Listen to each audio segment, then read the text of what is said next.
അപ്പോൾ മീഷോയിലുണ്ടായിരുന്ന ഈ ഒരു ജേർണൽ സെറ്റ് അതായിരുന്നു കുറച്ച് കാലങ്ങൾക്ക് മുമ്പ് ഭയങ്കര ട്രെൻഡിങ് ആയിട്ടുള്ളൊരു ഐറ്റം. അപ്പോൾ ട്രെൻഡിങ് ആയ സമയത്ത് തന്നെ എൻ്റെ നീസ് ഇത് വാങ്ങിച്ചിട്ടുണ്ടായിരുന്നു. അപ്പോൾ ഒരു വീഡിയോ എടുക്കാമെന്ന് പറഞ്ഞ് ഞാൻ ഓളുടെ കയ്യിലൊന്നും വാങ്ങിച്ചിട്ടുണ്ടായിരുന്നു. പക്ഷേ എക്സാമും കാര്യങ്ങളെല്ലാം ആയിട്ട് ബിസി ആയതുകൊണ്ടാണ് ഈ വീഡിയോ ഇപ്പോൾ ഞാൻ തപ്പി പിടിച്ച് എഡിറ്റ് ചെയ്ത് നിങ്ങൾക്ക് അപ്ലോഡ് ചെയ്ത് തരുന്നത്. അപ്പോൾ ഇതിൻ്റെ കുറേ കളേഴ്സ് ഉണ്ടായിരുന്നു. അപ്പോൾ ഇതിൽ പേർപ്പിളാണ് ഞങ്ങൾ എടുത്തിട്ടുണ്ടായിരുന്നത്. അപ്പോൾ ഈ ഒരു ജേർണലിൻ്റെ കവർ നല്ല രസമുണ്ടായിരുന്നു. എനിക്ക് ഒരു ഔട്ടർ കവറിനെക്കാളും അതിൻ്റെ ഉള്ളിലുള്ള കവേഴ്സ് നല്ലോണം ഇഷ്ടമായിട്ടുണ്ടായിരുന്നു.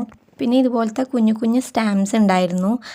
പിന്നെ നമുക്ക് ഇതുപോലത്തെ കുറച്ച് മെമ്മോ പാഡ്സ് ഒക്കെ ഉണ്ടായിരുന്നു. അപ്പോൾ ഇതൊക്കെ 3-4 ടൈപ്സ് ഓഫ് മെമ്മോ കാർഡ്സ് ഉണ്ടായിരുന്നു. ആൻഡ് ഇതിൻ്റെയൊക്കെ ക്വാളിറ്റി അതെടുത്ത് പറയേണ്ട ഒരു കാര്യം തന്നെയാണ്. അടിപൊളിയായിരുന്നു കേട്ടോ. ഇതിൻ്റെ ഒരു പ്രൈസിന് ഇത് നല്ല വേർത്തായിട്ടുള്ള പ്രൊഡക്റ്റ് തന്നെയാണ്. മാത്രമല്ല ഒരുപാട് ഐറ്റംസും ഉണ്ട്.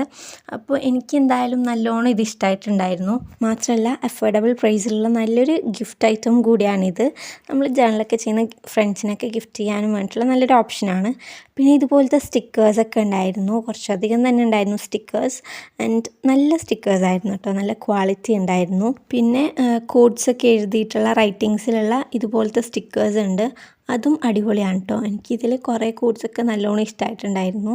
അപ്പോൾ ക്വാണ്ടിറ്റി വൈസ് നോക്കുകയാണെന്നുണ്ടെങ്കിലും ക്വാളിറ്റി വൈസ് നോക്കുകയാണെന്നുണ്ടെങ്കിലും അടിപൊളിയായിട്ടുള്ളൊരു ജേർണൽ സെറ്റാണ്. ഇതിന് 10 ഔട്ട് ഓഫ് 10 ആണ് എൻ്റെ ഭാഗത്തു നിന്നുള്ള റിവ്യൂ. അത്രയും അടിപൊളി.